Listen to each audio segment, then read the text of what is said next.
Hi everyone, my name is Tanya and I'll be discussing the transgender inclusion and representation in humanitarian wash sector. Transgender people, which include non-binary people, trans men, and women, are underrepresented in published water, sanitation, and hygiene, or WASH literature in the humanitarian setting, despite being disproportionately vulnerable to discrimination and violence.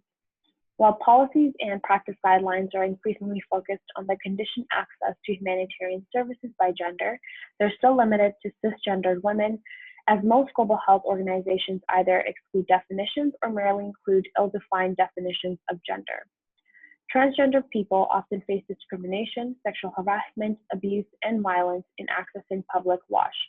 The restrictions in access to WASH have significant psychological and health consequences. In a consultation process, transgender people discussed that they were simply not considered human enough to have these daily sanitation and hygiene needs.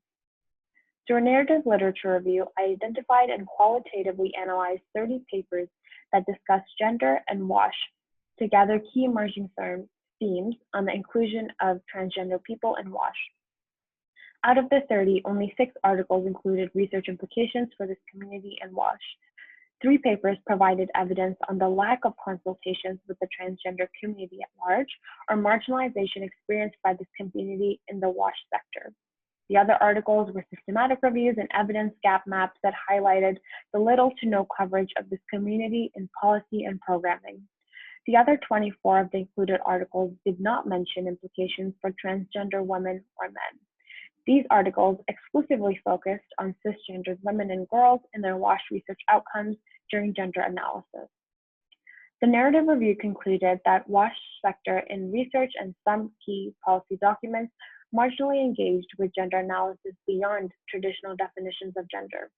The lack of recognition of the transgender people in humanitarian research can lead to protection gaps, which is of particular importance as they often face barriers and violence in using WASH facilities and spaces.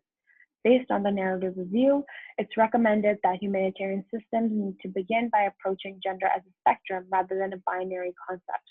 Including transgender people in research and evaluation efforts can begin to problematize an otherwise invisible problem. Rather than mentioning the LGBTQ+ community briefly in policies as a form of tokenism, WASH actors should consult with the transgender community and LGBTQ+ organizations to ensure policies that allow for programs to meet the basic human rights and needs with regards to sanitation and hygiene. Thank you for listening to my presentation.